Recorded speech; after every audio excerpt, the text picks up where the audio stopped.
কথা বলবে রাম নারায়ণ রাম নারায়ণ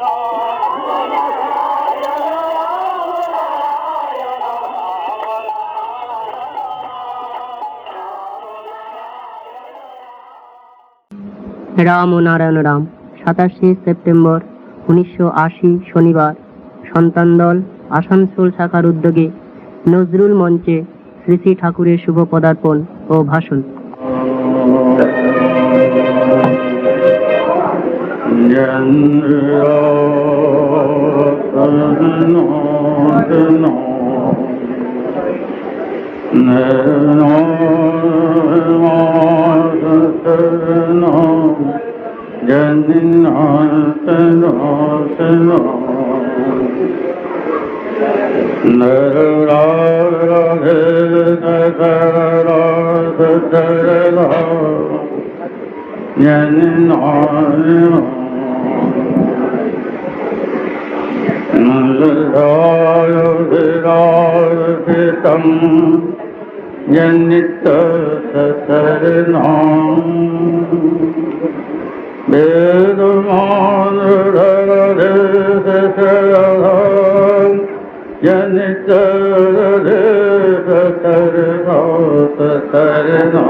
খুব ক্লান্ত, অসুস্থ নিয়ে আসছে এখানে বিশ্রাম দিতে আমাকে এনেছে।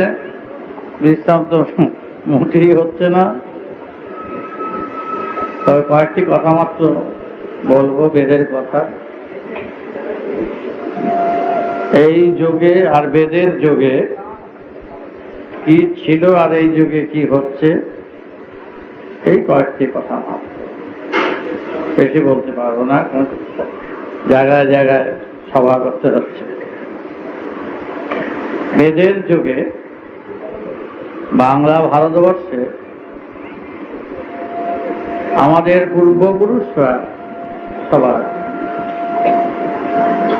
তারা যখন বেদের যুগে সমাজ সেবায় নিজেদের আত্মোৎসর্গ করে, বেদকে কেন্দ্র করে, বেদকে ভিত্তি করে তারা সমাজ ব্যবস্থায় কি করছিলেন এবং আধ্যাত্মিকতার দিক থেকে তারা কতটুকু এগিয়ে যাওয়ার ব্যবস্থা করেছিলেন।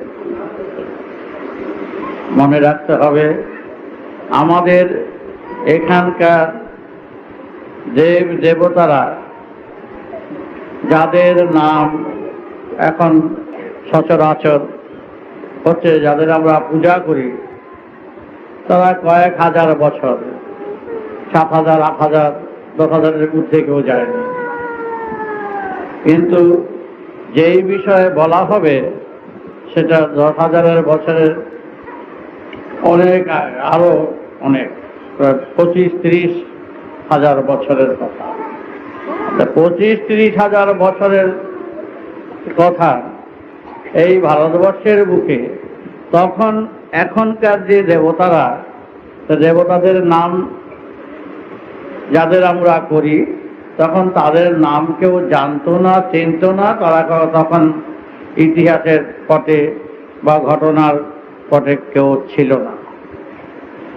তাদের দেবতারা কে ছিল, তাদের দেবতা কে ছিল, কাদের উপাসনা তখন তারা করতেন, কাদের উপর নির্ভর করে তারা বাস্তব এবং আধ্যাত্মিকতার দিক ভাবতেন।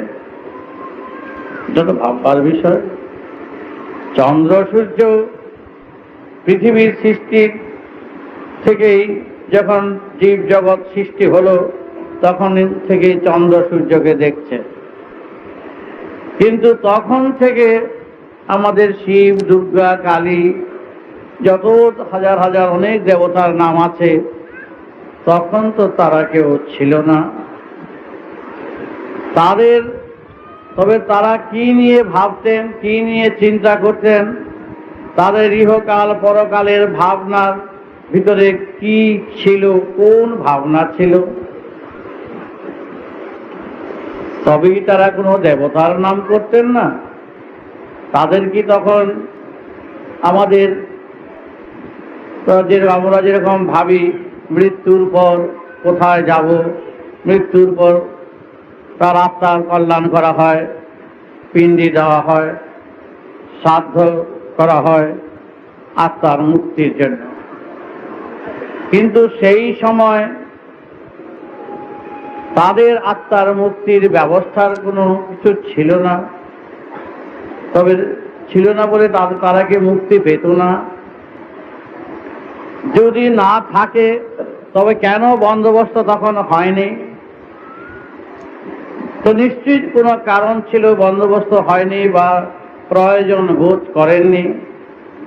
আর 25,000 বছর পরে এখন যেই ব্যবস্থার জন্য ব্যস্ত সবাই,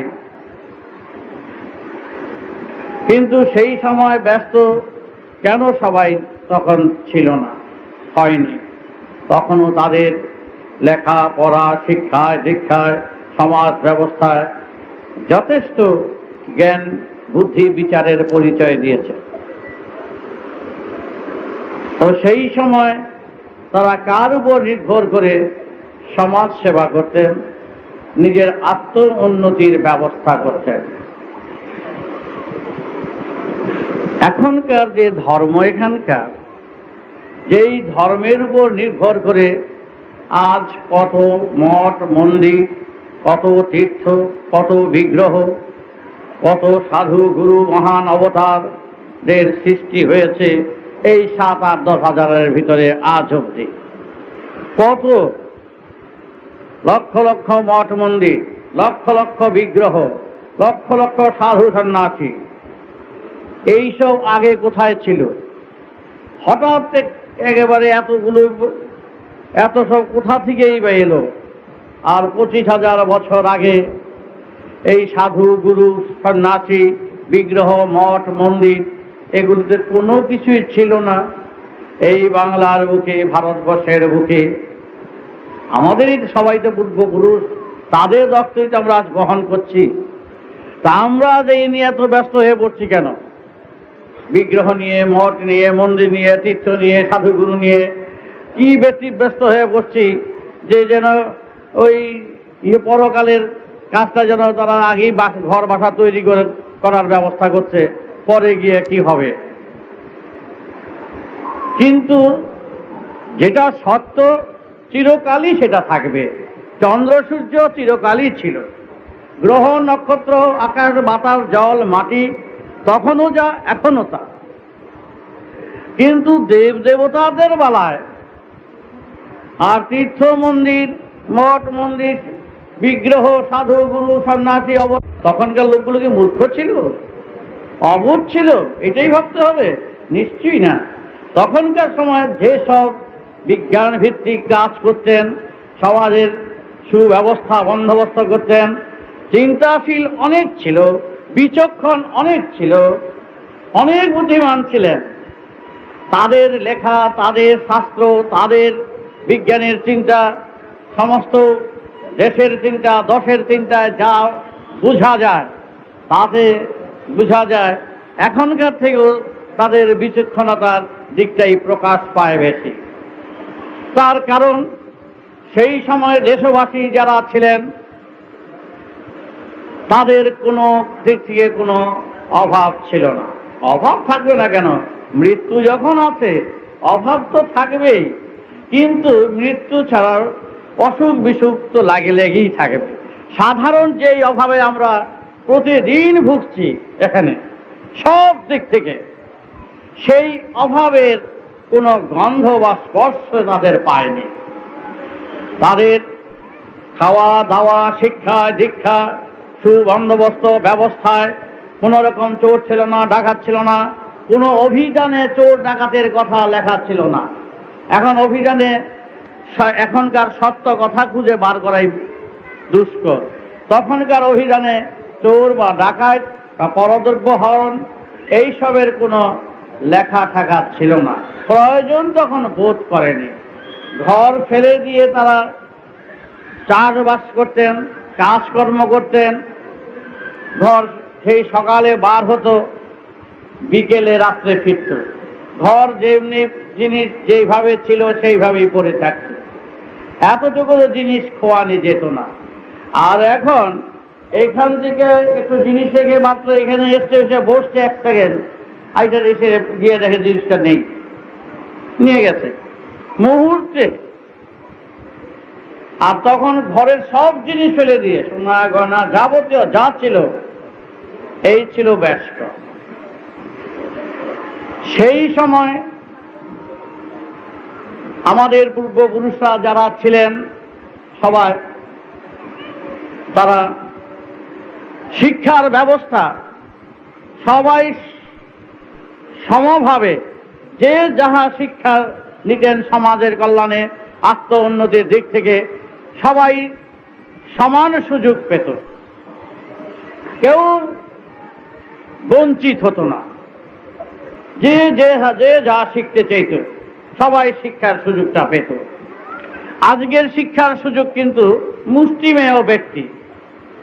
গ্রামে গ্রামাঞ্চলে শিক্ষার গন্ধ গিয়ে পৌঁছেনি, ধুলোয় লোটাচ্ছে, পড়ে আছে, ছাউনি নেই, ঘরের থাকার কোনো আশ্রয়ের ব্যবস্থা নেই ঠিক মতন, বস্ত্র নেই, খাদ্য নেই, শিক্ষার তো কোনো কথাই নাই, কোনো কিছুই নেই।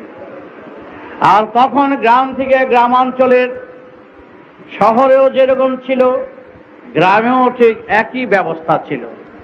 প্রত্যেকে শিক্ষার সুযোগ পেত এবং বাধ্যতামূলক সবাই শিখতে হবে। শুধু বই পড়ার শুধু শিক্ষা নয়, যে যাহা শিখতে চাইতো সেই তার পছন্দ মতন সবাইকে সেইভাবে শিক্ষিত করে তুলতেন।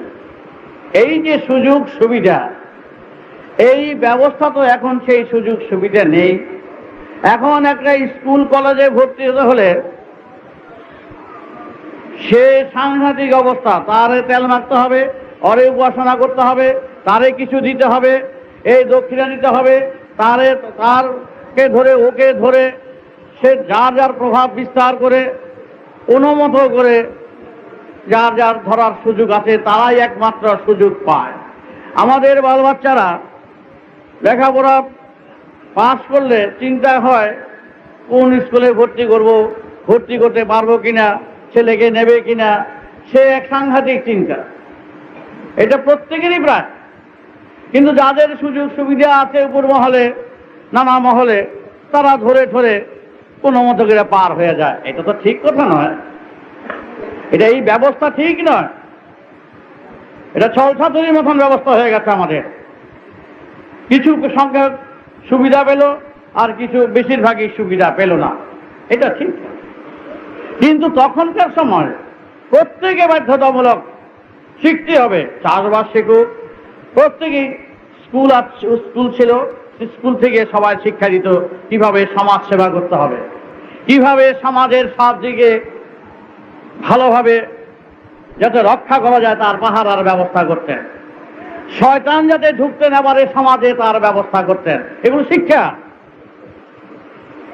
গুরু ট্রেনিং স্কুলে এগুলো শিক্ষা দিত। হাজার হাজার লক্ষ লক্ষ সন্তানদের লাঠি ধরার শিক্ষা দিত, প্রেম ধরার শিক্ষা দিত, যে কিভাবে তোমরা এই দেশকে কিভাবে সেবা করতে হবে তার ব্যবস্থামূলক তখন স্কুলে কলেজে এই শিক্ষা ছিল।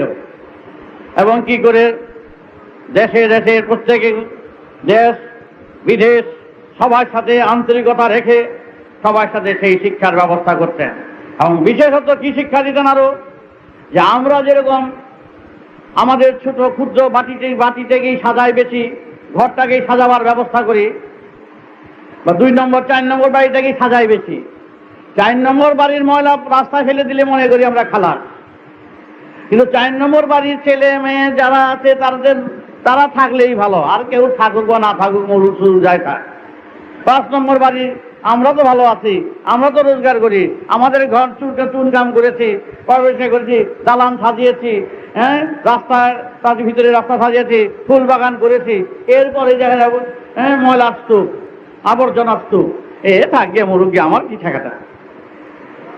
কিন্তু এই শিক্ষা তখন ছিল না। তখন ছিল যে তোমার বাড়ি সমস্ত দেশ জোড়া, তোমার ঘর সমস্ত দেশ জোড়া, তোমার জন সমস্ত দেশ জোড়া, তোমার অন্তর সবাই সেইভাবে সেই বাচ্চা বয়স থেকে এমন ভাবে গড়ে তুলত, তারা প্রত্যেকেই জানতো ফুল বাগান কোথাও যদি তারা ঘরের কাছাকাছি করতো, যে কোনো রাস্তার গিয়ে তারা ফুল বাগান পুঁতে দিয়ে আসতো দূরের। আমরা এরকম করব যে রাস্তায় গিয়ে আমার একটা ভালো একটা গোলাপ ফুলের চারা নেই, পুঁতে দিয়ে আসলাম, পুঁতে দিয়া এসে দেখবে গাছটা নাই, গাছ তুলে নিয়ে গেছে একজনে। আর তখন যে কোনো গাছরা সব জায়গায় জায়গায় সমস্ত দেশময় বাগানে সুসজ্জিত করত। প্রত্যেকেরই মনে করতো আমাদের জায়গা, আমাদের বাড়ি, আমাদের ঘর, আমাদের সব। সেই মনোবৃত্তি তাদের তৈরি করেছিল, সেইভাবে তারা সবাই একত্রিত হয়ে সমস্ত দেশ জোড়া ফলে ফুলে বাগানে শিক্ষায় দীক্ষায় একেবারে নিজের জমি নিজের সব কিছু একত্রিত কাজ করতেন। জমিতে চাষবাস করত, ভাগ ভাগ করে দিত, যে এই গ্রামের এত জমি তোমার দেওয়া হলো, তোমরা গ্রামের সবাই গিয়ে জমি চাষবাস করবে, এক জায়গায় সব রাখবে, যার যার প্রয়োজন ততটুকু নেবে। এগুলো সব আধ্যাত্মিকতার কথার মধ্যে রয়েছে, এগুলো কিন্তু রাজনীতির কথা নয়।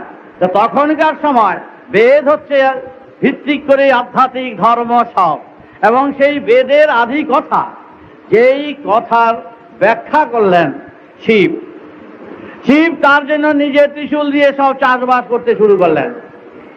সেই পাথর খুঁড়ে খুঁড়ে হাজার হাজার তার সন্তানদের নিয়ে পাথর খুঁড়ে খুঁড়ে জমি বার করতে আরম্ভ করলেন। সেই জমিতে প্রচুর ফসল ফলাতে শুরু করলেন। সেই সময় শিবের অনেক আগে, সেই সময় সব দেশের সন্তানেরা কি করতেন, গ্রামে গ্রামে 2-3 গ্রামে মিলে এত জমি দিয়ে দিল। সেই জমির চাষবাস সবাই, একমাত্র যারা অপারক অসুস্থ তাদের নয়, আর সবাই ছেলেরা মেয়েরা সবাই একত্রিত হয়ে মাঠে ঘাটে তারা চাষবাস করতেন। চাষবাস করে পরে যে ফসল ফলতো, একটা জায়গা নির্দিষ্ট ছিল, সবাই সেখানে চাল ডাল তেল যখনকার যেই জিনিস তারা প্রস্তুত করতেন সব এক জায়গায় রাখতো। যার যতটুকু প্রয়োজন খোলা মাঠ ছিল, কারো কোনো রকম রেশনের কোনো মাপ ছিল না, পালা বাটকিরের কোনো গন্ধ ছিল না। যার যার প্রয়োজন, আমার সংসারে 8 জন, আমি গিয়ে সেই 8 জনের চালটুকুনো করে নিয়ে চলে এলাম। এইভাবে গ্রামবাসীরা প্রত্যেকেই এইভাবে নিয়ে নিয়ে তারা নিজেদের জীবিকা নির্বাহ করতেন। তারপরে কাঠের কাজ, দালানের কাজ, তারপরে সমস্ত কাজ, রাস্তার কাজ, লেখার কাজ, কবিতা লেখা, সাহিত্যের লেখা এবং সমস্ত যা কিছু সব শিক্ষা ওই স্কুল থেকে পেত। তারা সময় সময় এই সময় 2 ঘন্টা, ওই সময় 1 ঘন্টা, তারা সারা দিন রাত কর্মের ভিতর দিয়া নিজেদের ব্যস্ত রাখতেন। তাদের ঘর বাড়িতে সব জায়গায় লেখা থাকতো, কর্মই হলো ধর্ম, কর্ম বিনে আমরা অন্য কিছু জানি না। আর চারিদিকে ওয়ালিং করা হতো, মানে পাথরের গায়ে গায়ে লিখে দিয়ে রাখতেন। আমরা ওই স্কুল থেকেই, বেদের স্কুল থেকেই শিক্ষা, যে আমরা যাতে আমাদের দেশে কোন রকম কোনো বাইরের কোনো প্রভাব এসে যেন আমাদের প্রভাবান্বিত না করে, আমাদের খাওয়া পড়া, আমাদের চলাফেরা, আমাদের শিক্ষা ব্যবস্থার মধ্যে কেউ যেন হাত বাড়াতে না পারে, এবং কোন রকম কোনো অসুর এসে যেন আমাদের খাদ্য শস্যের মধ্যে হস্তক্ষেপ না করতে পারে, কোনো শোষণের ব্যবস্থা যেন না থাকে, কোন রকম কোন বাইরের কোন দানব যেন এই সমাজে ঢুকতে না পারে, তার ব্যবস্থার জন্য তারা সব বর্ডারে বর্ডারে হাজার হাজার সন্তানেরা দাঁড়িয়ে থাকতো। কারণ কিছু কিছু সংখ্যক ব্যক্তিরা তারা চেষ্টা করতেন ভিতরে ঢুকে ঢুকে শস্য নেওয়া, ভুল বুঝাতে চেষ্টা করতেন। ওই যে ভারতবর্ষে ঢুকে ঢুকে ভুল বুঝাতে চেষ্টা করতেন। কি ভুল? এই যে তোমরা ভগবানের ডাকে ডাকো না, আধ্যাত্মিকতার কথা বলো না, তোমরা তো তোমাদের মা বাবা যারা মরে গেছে তারা ভূত হইয়া দুনিয়ায় ঘুরতেছে, কত কষ্ট পাচ্ছে, আমরা তো আমাদের মা বাবাকে ঠাকুর দাদাকে দেখি তারা কষ্ট পায়, তোমরা এরকম কষ্টের মধ্যে যেও না, তোমরা এরকম করো না, এটা পাপ হবে, অপরাধ হবে, এই সবগুলো ইনজেকশন করতে শুরু করতো ভিতরে ঢুকে ঢুকে এসে। তখন তারা বলতেন, তাদের এই কথা ছিল যে তোমরা যা কিছু বলো বাইরের থেকে যে সমস্ত সব এগুলো তারা বিজ্ঞ বলে পরিচিতি দিতেন, কিন্তু বেদের স্কুল থেকে বলতেন ওগুলো হলো শয়তান, ওইগুলো হলো শোষক, ওগুলি হলো কিছুতেই ঢুকতে দেওয়া হবে না। ওরা এসে সমাজকে বিভ্রান্ত করার চেষ্টা করছে, ওই সমস্ত ভগবানের দোহাই দিয়ে, পূর্বজন্মের দোহাই দিয়ে এবং নানাভাবে বিভ্রান্ত করার চেষ্টা করছে, আমাদের সোনার সংসারকে ভেঙে দেওয়ার চেষ্টা করছে। এই দেশের ভিতরে ওই সমস্ত শয়তানদের ঢুকতে দেওয়া হবে না, ঢুকলে তাদের কোনো ক্ষমা নেই। তারা সেভাবে যদি তারা জানতে চায় আসুক, আমার বেদের স্কুলে আসুক, স্কুলে এসে কথা বলে চলে যাবে, তাহলে তোমরা তাদের সঙ্গে কোনো কথা বলবে না। এইভাবে কড়া কড়া নির্দেশ চারিদিকে দিয়ে দিয়েছিলেন।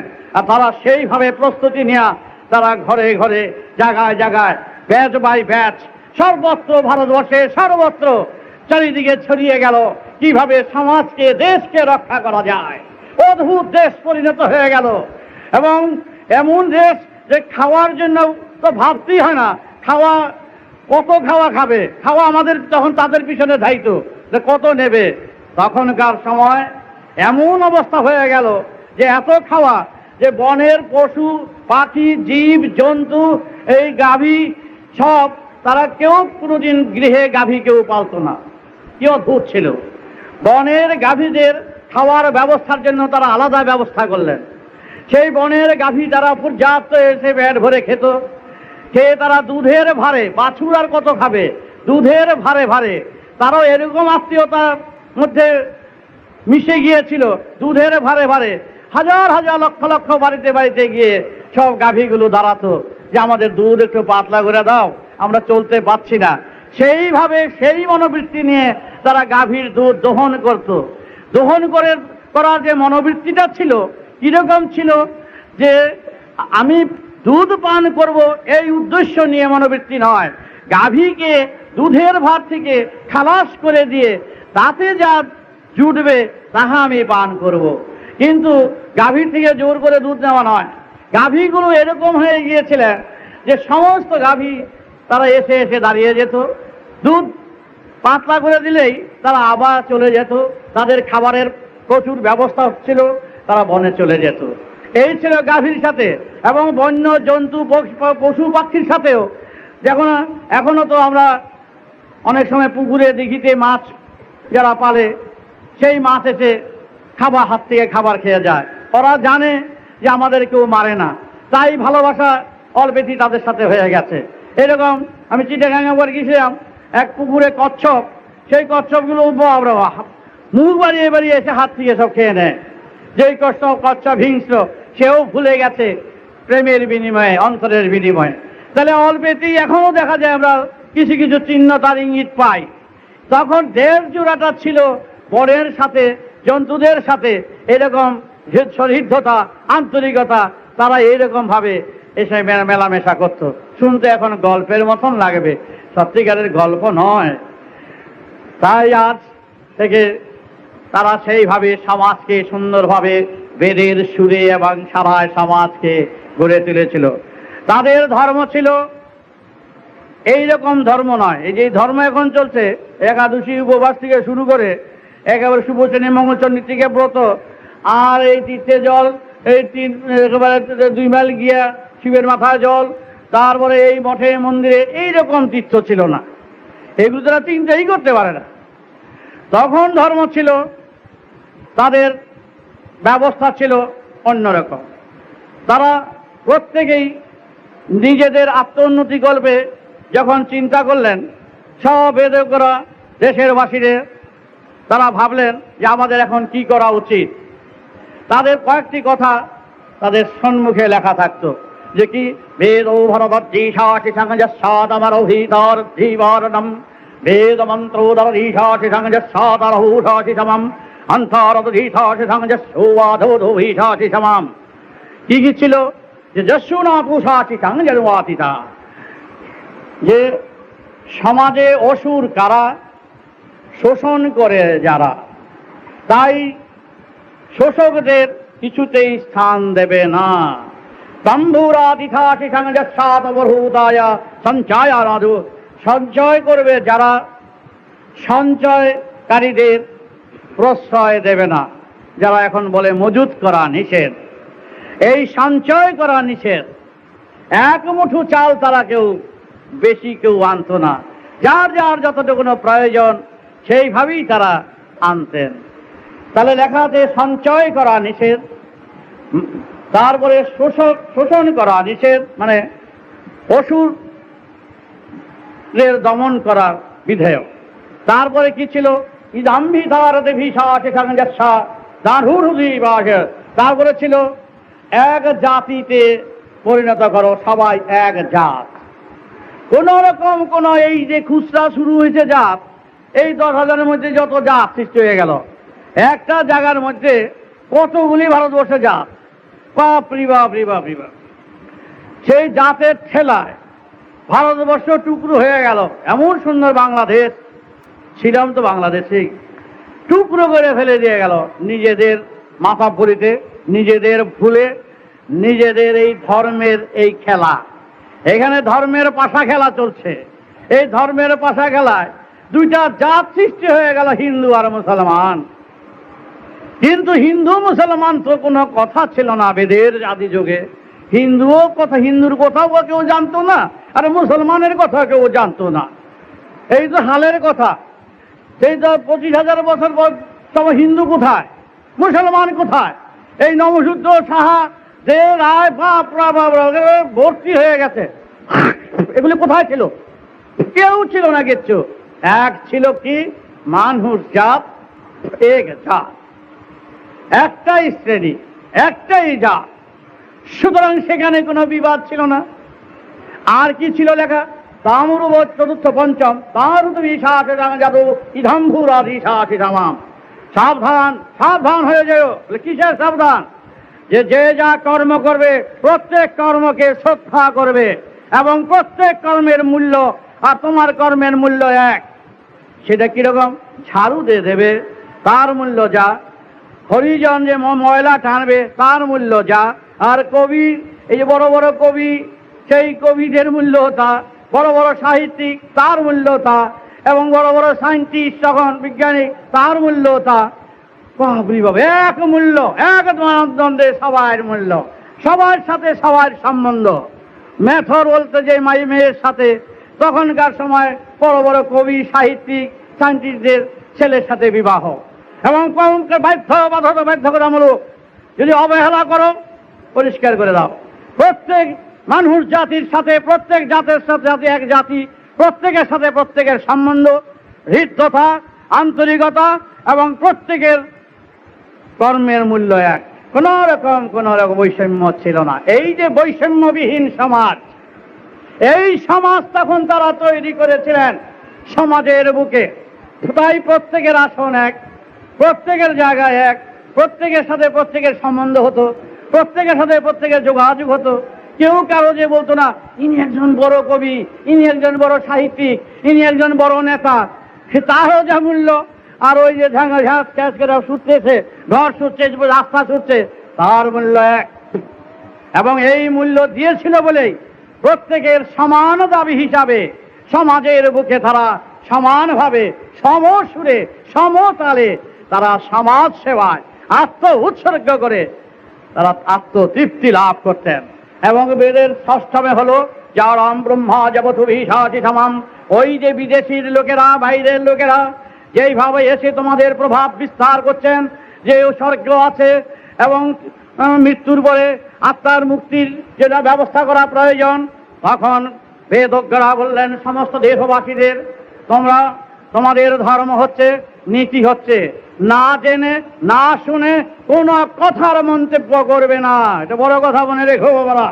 না জেনে না শুনে ধারণার বসে কোনো মন্তব্য, কোনো সমালোচনা, কোনো নিন্দা চর্চা করবে না। আগে জানো, আগে বোঝো, তারপরে মন্তব্য করো। তাই তখন সেই সময় ছিল, কি ছিল, তারা এসে বলতো ওই ভগবান আছে, ওই তারার থিকা চায়, চন্দ্র থিকা তাকায়, সূর্যের থিকা তাকায়, তারা দেখে তোমরা কি করো না করো, সুতরাং তোমরা আর যদি বেশি বাড়াবাড়ি করো তোমাদের পাপে ডুবিয়ে দেবে। এমনভাবে ভয় ভীতি শুরু করছে জানাভাবে, তারা সতর্ক হয়ে গেলেন। তারপরে কি করলেন, তারা সব বলে দিলেন যে তোমরা অযথা না জেনে না শুনে ভগবান আছেন না আছেন এই নিয়ে তোমাদের মাথা ঘামাতে হবে না, তোমরা শুধু তোমাদের পথ বেছে পথিক পথের সন্ধানে এগিয়ে চলো। তারাও তখন পথ দিলেন, সেই পথ আধ্যাত্মিকতার এই পথ, এই পথ দিয়ে তোমরা এগিয়ে চলো। তখন কি পথ দিলেন? শিরহাশিশঙ্গরুধ ব্রহ্মা জগৎভীধারধীশাশিসমম বেদমন্ত্রোধরধীশা ব্রহ্মা জগতো ভাষিসমম। তখন ওই বাইরের লোকেরা বলতেন তোমরা ভগবানকে ডাকো, ভগবান ভগবান করো, ভগবান তোমাদের উদ্ধার করবেন। তখন বেদজ্ঞরা ওই স্কুল থেকে বললেন ঠিক কথা, থাকলে তো ভালো কথা, তারা তো জানাতে পারছে না, তারা তো দেখাতে পারছে না, আগে তারা দেখাতে পারছে না। ঠিক আছে, তাদের বলে দেওয়া হবে, আমরা জানিয়ে দিচ্ছি, তোমরা যদি জানাতে পারো, বুঝাতে পারো, আমার বাপ ঠাকুর দাদারা এসে কয়লা নাড়ুক করা নাড়ুক যে কে কে দরজা খুলে দেখলাম আমার বাবার বাবা এসছেন, তাহলে কি ব্যাপার, দেখ আমি মুক্তি হতে পারছি না, তখন না হয় আমরা সবাই মুক্তির ব্যবস্থা করব। বাবারা দেখলাম না, তার বাবারা কেউ দেখলো না, সুতরাং অযথা বাক্য ব্যয় করে অযথা কল্পনার কথা বলে মানুষকে বিভ্রান্ত করা চলবে না। তারা যদি প্রত্যক্ষ বুঝাতে পারে, জানাতে পারে, নিশ্চয়ই আমরা সেটা সাদরে গ্রহণ করব। এই কথা তাদের জানিয়ে দিলেন বাইরের লোকদের।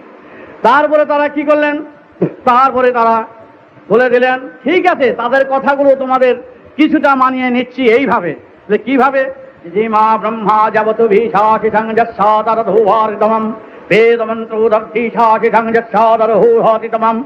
আমরা এগিয়ে যাওয়ার পথি, আমরা সেই সারেগামার সাধনা করব, সেই সারেগামা পাধা নিশার সাধনা করব, সেই মূলাধার স্বাধিষ্ঠান মণিপুর অনাহত বিশুদ্ধ আজ্ঞা সহস্রারের সাধনা করব।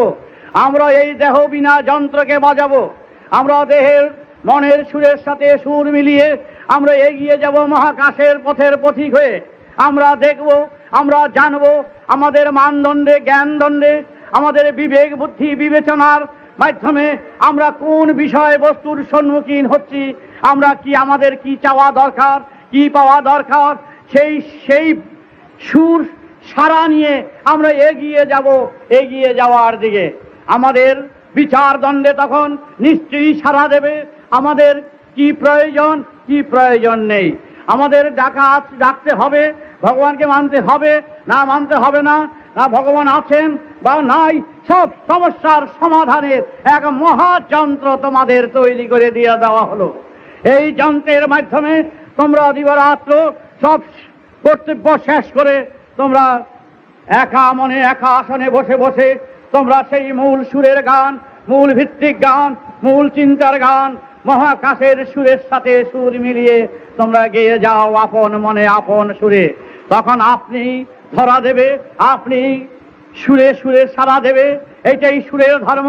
তখন বুঝে নেবে আমরা কি, আমাদের কি দরকার বা না দরকার, কি প্রয়োজন বা না প্রয়োজন, আপনি সুরের সারায় সারা দেবে। সুর সর্বত্র এক, সর্বত্র দেশের সর্বপৃথিবীর সুর, সুর এক, মাত্রা এক, তাল এক। সুতরাং সেখানে অভিন্ন, সেখানে ভাষা ভিত্তিক নাই, কোনো ঝঞ্ঝট নাই, জাতিগত নীতিগত বিবাদ নাই। সেখানে সুর হচ্ছে আপনি আপন সুরে বেজে উঠবে দেহ বিনা যন্ত্রের থেকে। এটা কল্পনা নয়, এটা বিজ্ঞান। তখন সেইভাবে তাদের দেশেরকে শিক্ষা দিলেন। তারা যখন সমস্ত দেশের কাজকর্ম শেষ করে যখন এসে বসেন, তখন গভীর চিত্তে গভীর শিরে এসে বসতে শুরু করলেন। আজকে যেরকম হরে কৃষ্ণ হরে রাম 16 নাম 32 অক্ষর গিয়ে গিয়েছিলেন শ্রী গৌরাঙ্গ মহাপ্রভু। 16 নাম 32 অক্ষর, সেইটাও একটা সুর। সেই সুরেও আছে যে হরি হরণ করে নিয়ে গেছেন সেই সারার সারাতে রাধা হচ্ছেন সেই ধারা, যেই ধারা কৃষ্ণের ধারার সাথে এক যুক্ত, তাই তো যুগল মূর্তি। কিন্তু সেই মহাকাশের কৃষ্ণের নাম অনুযায়ী এখানকার কৃষ্ণের নাম রাখা হলো কৃষ্ণ। ওই ধারার ধারা বললে রাধা হয়, সেই ধারার নাম অনুযায়ী এই রাধাকে রাধা রাখা হয়। সুতরাং মহাপ্রভু 2 হাত বাড়িয়ে দিয়ে তাকিয়ে থেকে বললেন, হে কৃষ্ণ, হে রাধা, হে গোবিন্দ, মধুসূদন, তুমি আমার সব কিছু অন্তরাত্মা শুদ্ধ করে সমাজকে, দেশকে পবিত্র করো। সেই সুর ছিল হরে কৃষ্ণ কৃষ্ণ কৃষ্ণ হরে হরে। সেই কৃষ্ণ হচ্ছেন কে? কৃষ্ণ হচ্ছেন আকাশ। সেই কৃষ্ণ বর্ণের আকাশকেই বর্ণনা করে, বর্ণিত করে, যার আশ্রয়ে সমস্ত গ্রহ নক্ষত্র চন্দ্র সূর্য পৃথিবী, তাকেই স্মরণ করে বললেন, হে কৃষ্ণ, তুমি সবাইকে আশ্রয় দিয়েছ। তোমার বুদ্ধি বৃত্তি চেতনা চৈতন্যে সমস্ত দেশময় ভরা। কোথা থেকে এলো আলো, কোথা থেকে এলো তেজ? তুমি একমাত্র তেজের মালিক, কিন্তু মালিকানার মালিককে খুঁজে পাচ্ছি না। সর্বত্র ফাঁকা, অসীম, সীমাহীনের খেলা চলছে সর্বত্র। সর্ব বিষয় বস্তুতে খুঁজে পাই কৃষ্ণ বর্ণ। খুঁজতে খুঁজতে এই বর্ণের বর্ণনা আর থাকে না। ভাবনায় ভাবি, ভাবনার অতীত হয়ে যায়। গুণে গুণে ভাবি, গুণাতীত হয়ে যায়। সুতরাং হে কৃষ্ণ, হে হরি, কাকে ভাববো, কাকে চিন্তা করব? তুমি অসীমের মাঝে সীমাহীন হয়ে আপন মনে আপন সুরে সমস্ত গ্রহ নক্ষত্রকে বুকে করে রেখে দিয়েছ। কিন্তু তাই তো কৃষ্ণ রামে এখানে যে বৃন্দাবন মথুরা, যে কৃষ্ণ রাধা, সেই রাধা কৃষ্ণের নাম ওই নাম অনুযায়ী রাখা হয়। সুতরাং এই যে রাধা, এই পরের স্ত্রীকে নিয়ে তিনি বার হয়ে যাননি, এটা ভুল। এই প্রেমের কথা ভুল। এই প্রেম ঘরের গিন্নিকে বার করে দে, কৃষ্ণকে এত ছোট করা উচিত নয়। এই কৃষ্ণ যুগল মূর্তির কৃষ্ণ হচ্ছেন ওই যে কৃষ্ণ, যেই কৃষ্ণের বুকে রয়েছে সমস্ত গ্রহ নক্ষত্র। তার থেকে এই যে ধারার সেই ধারার থেকে ধারাবাহিক ধারা অনুযায়ী সৃষ্টি হলো এই ধরা হলো পৃথিবী। এই ধরার ধারা পাতায় বর্ণিত রয়েছে এই মহাকাশের এই ইঙ্গিত রয়েছে, এই মহাকাশের মহাঘটনার এই বর্ণনাবলী। এটাই বেদ রূপে আজ বর্ণিত হলো। চন্দ্র সূর্য গ্রহ নক্ষত্র আকাশ বাতাস জল মাটির সংস্পর্শের এই ধারাবাতায় রহিয়াছে আমাদের জীবনের পথ খুঁজে পার হয়ে যাওয়ার এরো চিহ্নের মতন ইঙ্গিত রয়েছে। কোন পথে যাব, কোন দিকে যাব? মানুষ তো নাই, এরো রয়েছে, এদিকে যাও, এদিকে যাও। সেইভাবে প্রকৃতির প্রকৃত সুর, সহজাত সুর ইঙ্গিত দিয়ে দিয়ে আমাদের জীবনের গতির পথ এমন অঙ্গুলি দিয়ে বুঝিয়ে দিয়ে যাচ্ছে। হে দেশবাসী, তোমরা ভুল করো না, এরো দেখে দেখে তোমরা এগিয়ে যাও। এই বিশ্বের ধারাবাতাকে বারবার করে পাঠ করো। তাই কৃষ্ণ হচ্ছেন সেই কৃষ্ণের সাথে যেই ধারা চলছে অবিরাম অবিরত, সেই ধারাই হচ্ছে বারবার করলে ধারাকে রাধা হয়ে যায়। সেই রাধা এবং তার সাথে ওই কৃষ্ণের যুগল মূর্তি হিসাবে রাধা কৃষ্ণ নামের বর্ণিত হলো। সেই রাধা কৃষ্ণের হাতে রহিয়াছে বংশের বাসী। এই আমাদের বাঁশের বাসী নয়, এই বাঁশের বাসী হলো সমস্ত অনন্ত কোটি গ্রহ নক্ষত্রের সব দেশের বংশের সুরের সারায়।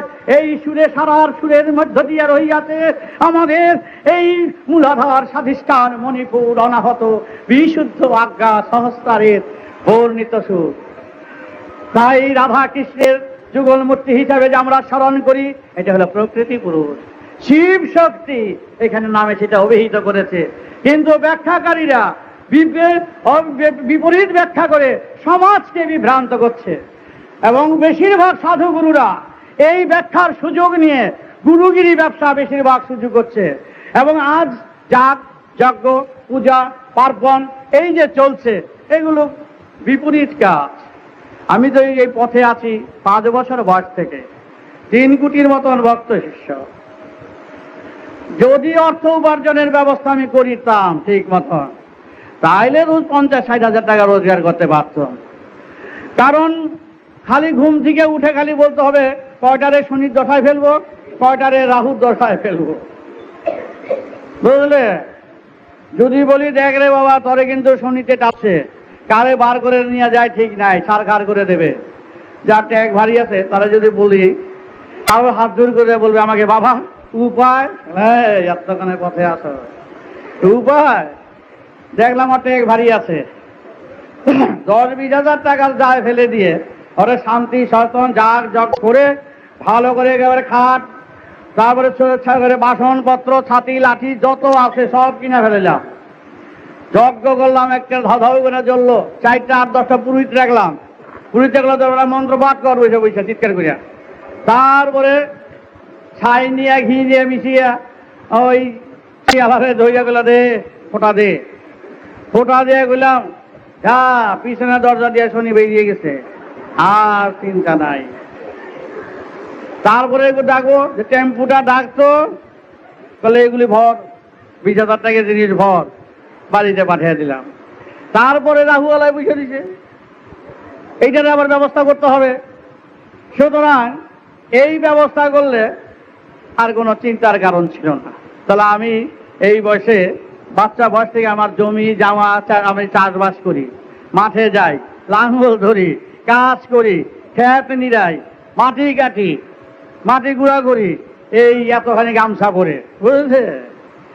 হাজার হাজার সন্তান, লক্ষ লক্ষ সন্তান আমার, মাঠে গিয়ে তারা দর্শন দেয়, গিয়ে বলে ঠাকুর, হয় বেটা এখানে ঠাকুর কবি না, আমি একটা চাষি লোক, কৃষি বল, এটা আমার সম্মান। এই দেশের ঠাকুর আমি বলতে চাই না, যেই দেশের বেশিরভাগ ঠাকুরা নিরীহ সন্তানদের এর মাথায় হাত দিয়ে পর গাছা হয়ে যারা শুষে নেয়, ওই সমস্ত ঠাকুরদের গুলি করে মারা ফেলা উচিত।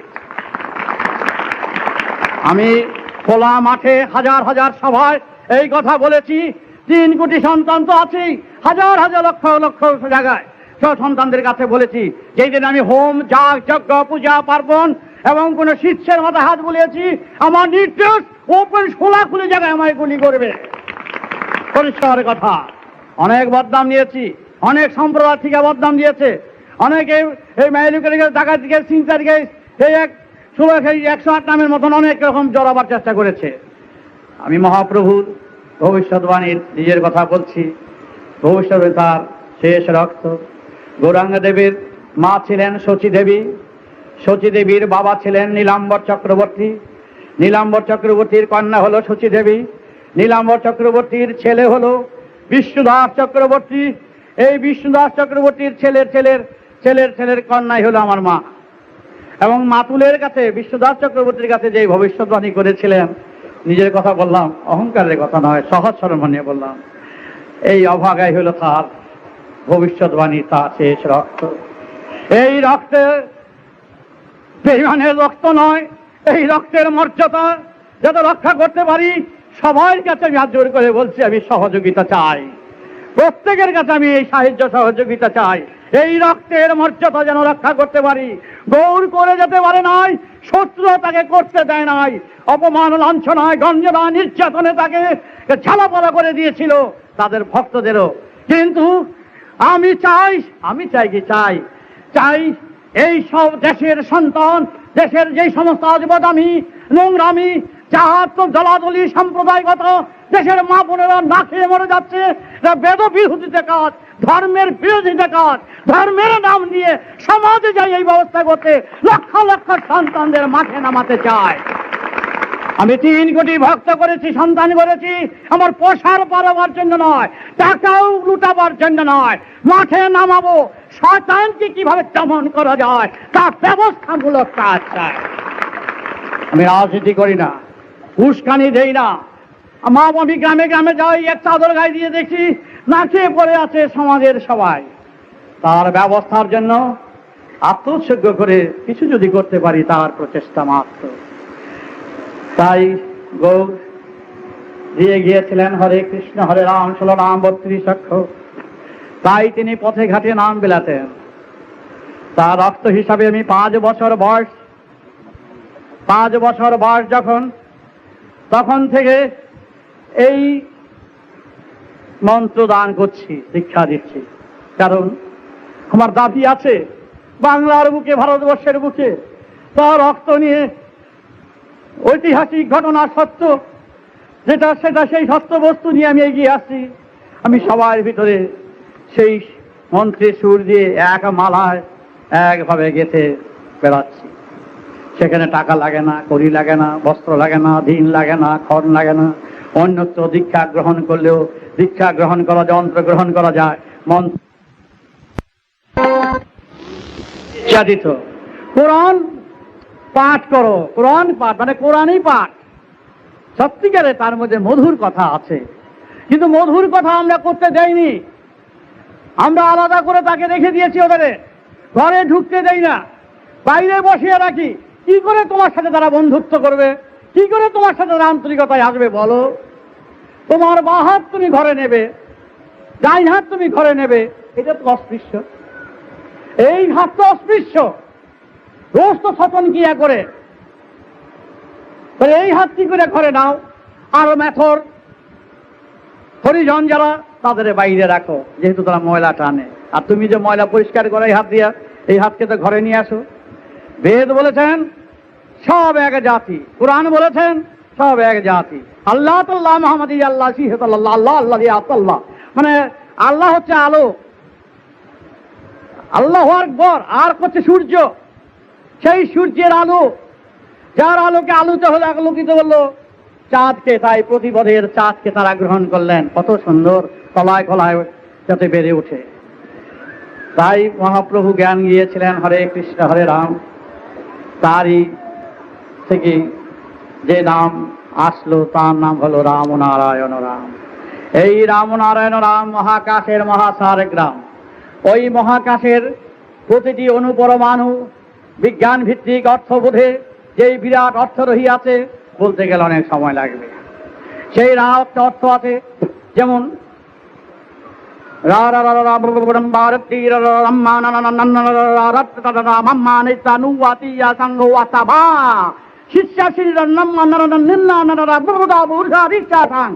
ফ্র্যাকশন করতে করতে যাচ্ছে।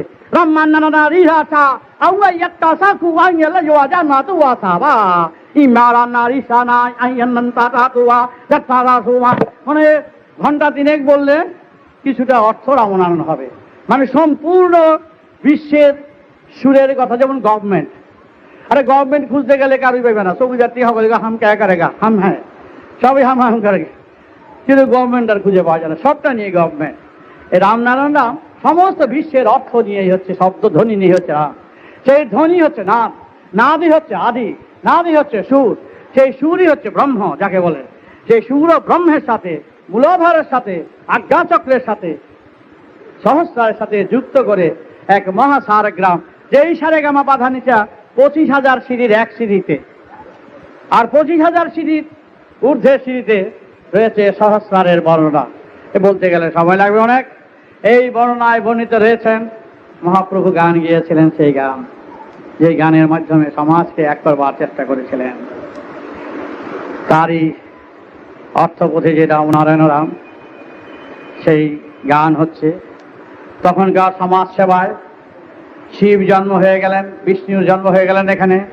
তখন তারা প্রকৃতির থেকে বেদ ধার করলেন, আনলেন, ধার মানে নিয়ে আসলেন, এবং তার থেকে খুঁজে পেলেন মহাকাশের মহানাম রাম নারায়ণ রাম। সেই রাম নারায়ণ রাম তিনি দেশবাসীকে জানালেন ত্রিশূল হাতে করে অনাহতে। কি লিখলেন শিব? হে দেশবাসী, জড় ব্রহ্মাত্রভাসি শম্ভুর পৃথিবীহুং করদাহুং জনহি কনদেহ ব্রহ্মূর্ধভৌষাসি সমম দশাসি সং যদুভাতি তমাম রাম নারামত্তরুণাভিসারি সং যদুভাতি তমাম। তোমাদের চলার পথের এক মহাসার গ্রাম, যা দেব দেবতার কোনো কিছু নেই, অন্য কিছু নেই। এটা হয়েছে বিজ্ঞানসম্মত এক বিরাট ধ্বনি, যেই ধ্বনিকে অবলম্বন করে সারেগামার মতন জীবন করে, সারেগামার মতন সারে গ্রাম তোমরা এই মহাকাশের মহানাম রাম নারায়ণ রাম তোমরা দিবারাত্র সর্বত্র দলে দলে সব দেশে এই কথা জানিয়ে দেবে তার অর্থ।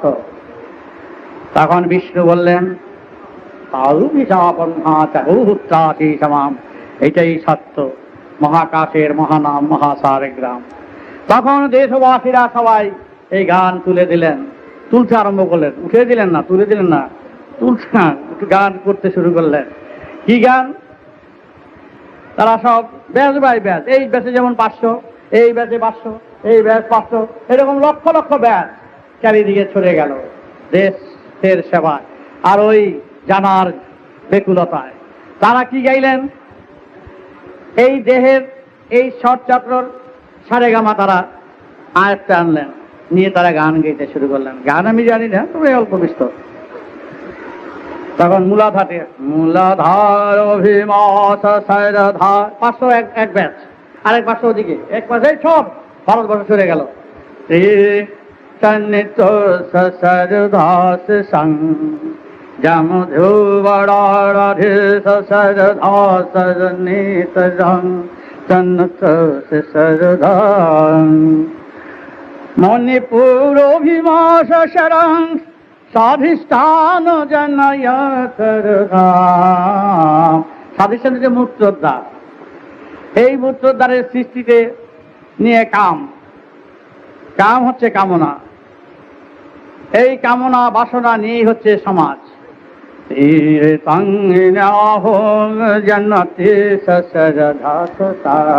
মণিপুর হচ্ছে সৃষ্টি। এখানে এইভাবে ছিলে, নার কেটে দিল, পাট কেটে বেরিয়ে গেলে না কেটে দেয়, এইভাবে ছিলে। ওইখানে যদি লাফালাফি করতে কি অবস্থা হইতো? কে লাফালাফি এখানে করছে? এই তানিতে সংহত রোহিত চরণ বেদ মন্ত্র ভর ধর্ষে সাধারণ বেদ ভরাধমশাই। বিশুদ্ধ, যেখানে সাপ দিয়েছেন মহাদেবের, বিষ হরণ করেন যিনি, তাকে নাম দিয়েছে বিষহরি। সম্ভার বিশাকরণাম আজ্ঞা চক্র ধীরত্রাং শ্রীনয়ন বলছে এখানে। নিতুয়াভরাম মানে জ্ঞান চক্ষু উন্মিলিত রাম। আজ্ঞা চক্র আসলো, সাগর সৃষ্টি এখানে। রম্ভুবিধাম শিব ত্রিশূল ধরলেন, বিষ্ণু চক্র ধরলেন, পার্বতীর দশভুজায় দাঁড়িয়ে গেলেন, সমস্ত দেব দেবতারা দাঁড়িয়ে গেলেন। সমাজকে তারা পবিত্র করবে, সমাজের ক্লেশ দূর করবে। কোন রকম কোন এই এখনকার, আগের সমাজে তাকে তারা নয়, এখনকার সমাজ। এই শিব পার্বতী তখন নেমে গেল মাঠে, সুতরাং তোমার কোনো অসুবিধা এখন নেই।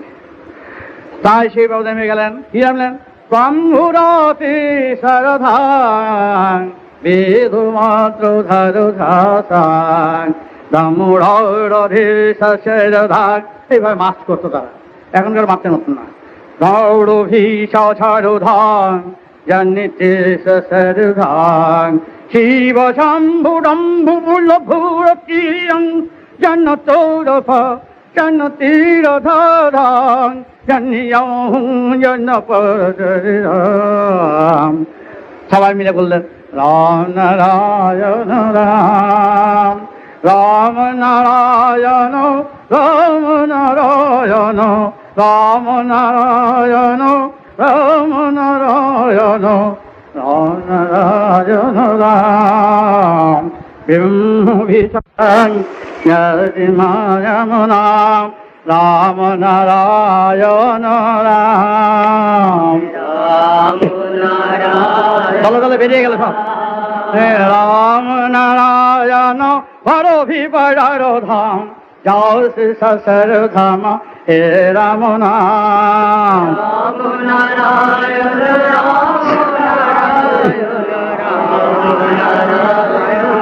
হরে কৃষ্ণ হরে রাম বলো সবে রাম নারায়ণ রাম, রাম ভীমা চর হে রাম নাম। বলো রাম গাও।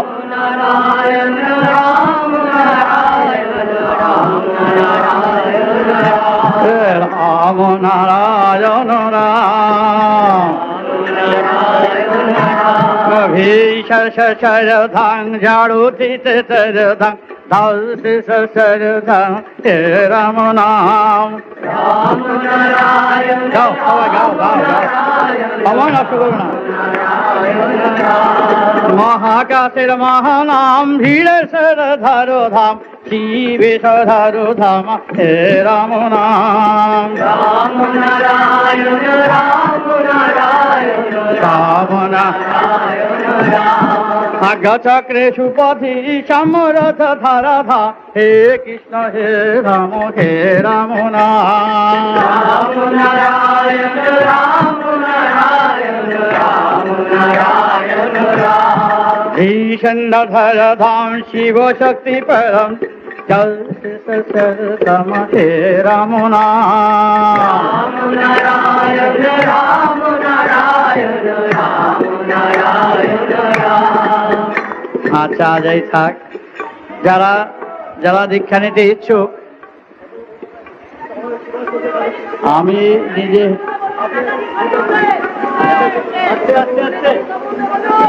আরে বাবা বলবো যে তো ক্লান্ত হয়ে পড়েছে। আস্তে আস্তে আস্তে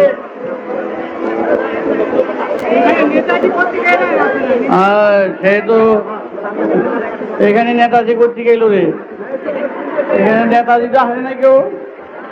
এ মা এমন কাম তোমরা করো না, নেতাজির নাম এখন বললো না। হে রাম রাম রাম, আরে সর্বনাশ, এই নাম কখনো করতে হয়? নেতাজির নাম আর নাম ভাবনাই বুঝে কিছু। সি সি সি সি। তো যার দুইটা চারটা সিসির কথা বলি, দেখো আমি রাজনীতির মধ্যে নাই, কোন রাজনীতির লোকের সঙ্গে, তিনজন লোকের সঙ্গে আমার দেখা হয়েছে অনেকের কথাবার্তা। সূর্য সেন, বাচ্চা মুকুন্দ দাস, ঢাকায় সুভাষ বোস, শান্তি ছাত্রী, এই অথবা নাই। 3 ঘন্টা তার সঙ্গে আলাপ আলোচনা। তাহলে শুধু এই কথাই বলছিলাম, বোস তুমি এই সমস্ত কাজে গেছো কেন? সীতাম ব্রহ্মাগত প্রধুবাসী শীতন, তুমি বিরাট, তোমার মধ্যে আলো রয়েছে সুন্দর, আমি যা দেখতে পাচ্ছি। তোমাকে ব্যক্তি হিসাবে আমি কথা বলছি। ভারতবর্ষে 33 কোটি 34 কোটি পর্যন্ত লোক ছিল তখন মনে হয়। এই ইংরেজের বুটের তলে রয়েছি, তোমার হুমকি পেলে দেশের লোক ইংরেজদের তাড়াতে কতটুকু সময় লাগবে? এই চিত আর উবুত করতে কেন গেছো? কেন আমরা চিত উবুত হতে যাব? আমার দেশ, আমার মাটি, ওই শয়তানেরা এইসব আমাদের উপর আধিপত্য করবে, এটা মোটেই তো আবার সমীচীন না। কি বলো বস, বলো আমার ভালোই ভেসছে। যাক সে কথা। তারপরে ঘূর্ণিপাকের ঘূর্ণিতে আমি বললাম অযথা জড়িয়ে, কিছুর মধ্যে কিচ্ছু না। মানুষ কি পাগল? যে লোক মরে যায় সেই লোক সম্বন্ধে কেন বলতে যাব? মনে হয় আছেন, মনে হয় নাই, আর বেটা মরে গেছে যে তাকে আছেন বা নাই এই কথা বলার আমার কি প্রয়োজন? ওর সম্বন্ধে 2-4 কথা যেমন তোমরা বলছো বা বলেন আপনি কিছু বলেন, এইরকম বেশি বেশি বললে কিছু না বলে পারি না। আর বলে আমার অনেক বিপদও হয়েছে। অনর্থক আমার কাজের মধ্যে এইসা পুলিশ যেন অনেক অযথা সময়টাকে নষ্ট করেছি। আইসা আমার 250-300 পুলিশ ঘের দিয়েছে, তারপর এই রাত্রে 3টা 3:30 4টা থেকে ঘিরে আছে, তাদের সময় নষ্ট করেছি। সরকারের পয়সা অযথা খরচ করিয়েছি। একেবারে আমার সামান্য মশা জায়গায় কামান দাগিয়ে বসেছে। ঘুম থেকে উঠে দেখি কি ব্যাপার, আমার বাচ্চা মেয়ে, ভাইয়ের মেয়েকে আমি 10 মাস বয়স থেকে মানুষ করছি। সে মেয়ের নাম হলো অঞ্জনা। এই যে বলছে বাবা বাবা পুলিশ, আমি বললাম এখানে আমরা তারি ঢেরি বানায়, তাই মনে হয়। দেখি যে তারি না, আমার বাড়ি গেছে।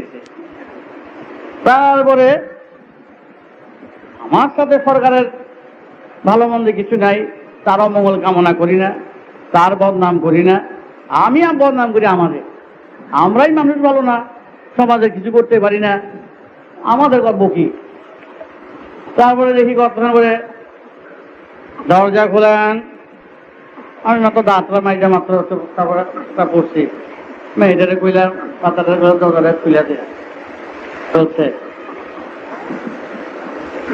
আমরা এখানে মাছ করতেছেন দেখি 8-9 জন এইভাবে এসে উপস্থিত ঘরে। আসুন আসুন, আমার কি ভাগ্য। তো আপনার ভাগ্য? হ্যাঁ রে ক্ষুদ্র কুটিরে আপনাদের মতন ব্যক্তির পদধূলি পেলে ক্ষুদ্র কুটির ধন্য হয়ে যাবে। আসুন আসুন আসুন আসুন, বসুন। হঠাৎ এইভাবে আসছেন কেন? আপনারা কি এই দেশের লোক? তো হ্যাঁ, আমরা তো এই দেশের। তাহলে এইটা দিয়ে তো বুঝতে পারছেন এই দেশে আমরা স্বাধীন হয়েছি তো, ঠিক? হ্যাঁ স্বাধীন হয়েছে। ও, স্বাধীনতার চেহারার নমুনা মাত্র। বেশ, আসুন। কি বলুন, আপনারা তো হন্তদন্ত হয়ে ক্লান্ত হয়ে এসেছেন আমার গৃহে। কি ব্যাপার? ব্যাপার হয়েছে ঋষি আপনাকে একটু যেতে বলেছেন। মানে বেশ বেশ, ঋষি যেতে বলেছেন। 250-300 লোক আসতে হয় নাকি? আমি সামান্য একজন কৃষি লোক, চাষি লোক, একটা পোস্টকার্ড ফালাই দিলি তো আমি তো চার ব্যাপারটি হয়ে যেতাম। আমাকে আবার এত লোক দিয়ে ডাকতে হয় নাকি? আচ্ছা, আপনার চলুন। আচ্ছা, তখন আমি আমার এক সন্তানের গাড়ি নিয়ে আসছে, তো আমাদের গাড়িতে নিয়ে যায়। না না, ভ্যানে উঠতে হবে।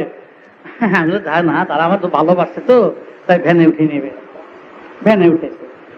মশার কামড় খাই আনন্দ বাজার, যুগান্ত সপুষ্যপুত্র অমৃত বাজার, কেসম্যান মশার কামড় খাইয়া সারাতে উঠে করছে। আরে ফটাফট, আরে আপনারা করতে গেলে এত দয়াল, আমার বাড়ির সামনে খুঁজে আপনাদের পাওয়া যায় না। হ্যাঁ, আমরা আসছি, এনার্জিটা ডাকছেন। 3:30টার থেকে মশার কামড় খেতে আরম্ভ করছেন। এই কেন নয় কথা? ফটো তুলবেন, ভ্যানের ফটো তুলবেন, মানুষকে দেখাবেন তো তুলেন তুলেন তুলেন, ভালো করে তুলেন। চলল। এর মধ্যে কথা হয়েছিল, এই সুভাষ বুঝে কথাই চলতে আসছে, কিন্তু সব কি চেয়ে কি হইলো অল্প কিছু বলছি। এর মধ্যে আমার কাছে অনেকগুলো ছেলে মেয়ে মানুষ, গোটা 60-70 মেয়ে থাকে আমার কাছে। বেশ 60-70, 100-150-200 হইব। 1800-র মধ্যে 200-250-300 হইতে পারে, গণি নেই ঠিক মতো। মেয়ে থাকে, ছেলে থাকে, সব থাকে।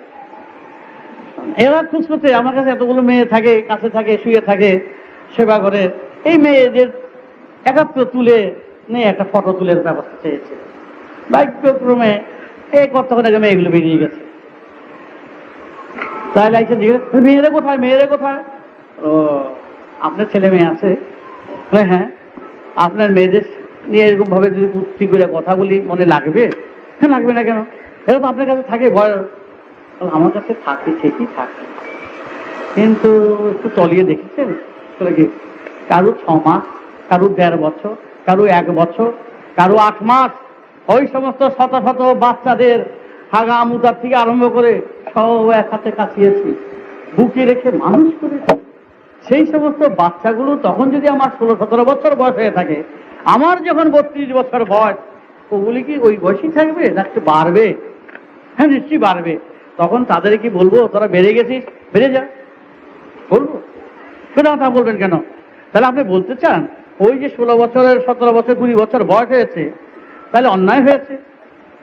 কি করে আপনি ওদের দিয়ে একটা ফটো তুলতে আপনি চেয়েছেন? আপনার মা বোন নেই, সব লজ্জা চলে গেছে লোক কথার উপরে। আপনি বাচ্চা থেকে মানুষ করেছেন 1 বছর? বলে হ্যাঁ, এটা গল্প নয়, চেয়ে দেখেন, জিজ্ঞাসা করুন। পরের কথা ঝাল খাবেন না, সব জান বললাম। আমরা যেতে হবে, চলুন। গেলাম লাল বাজার। হ্যাঁ,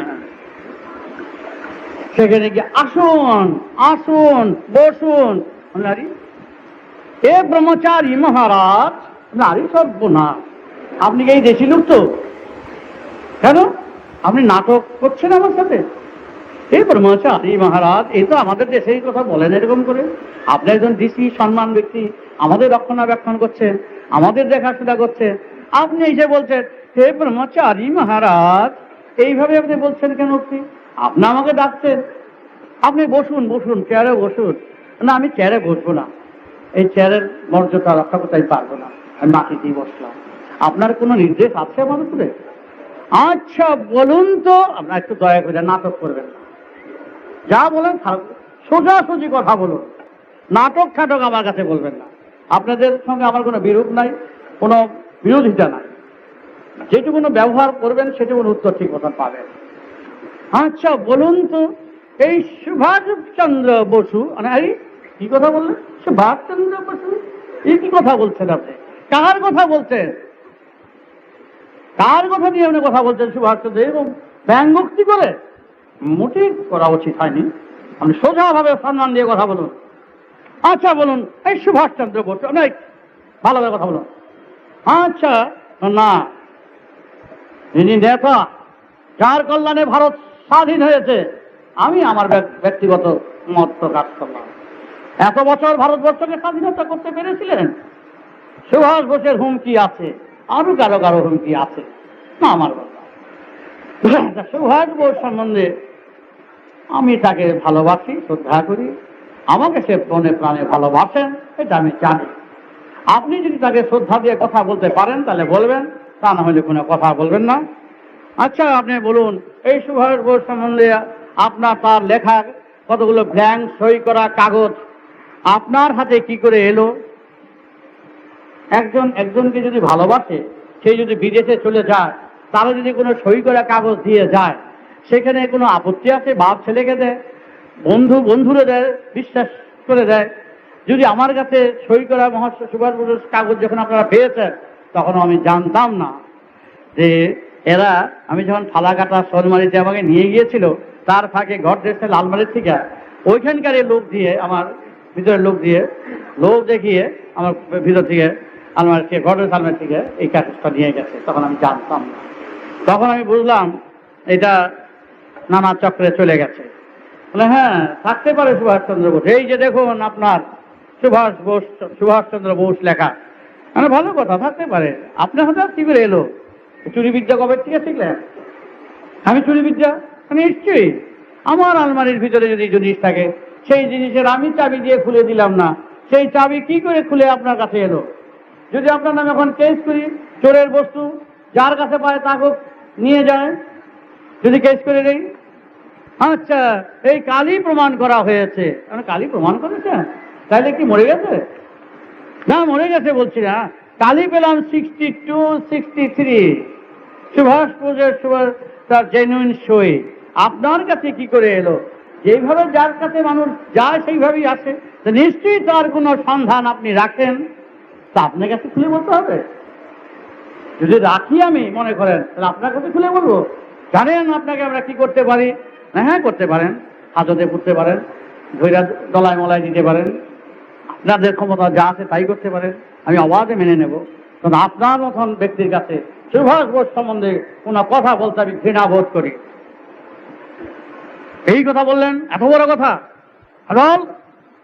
নিয়ে পুরো, আচ্ছা, নিয়ে পুড়ে দিল, ছাড়ল না। কি চমৎকার! তারপরে কেস, সঙ্গে সঙ্গে বেলের পিটিশন, সব পিটিশন যেভাবে হোক এনে তেনে করে বেল কোনো মতো পাওয়া গেল।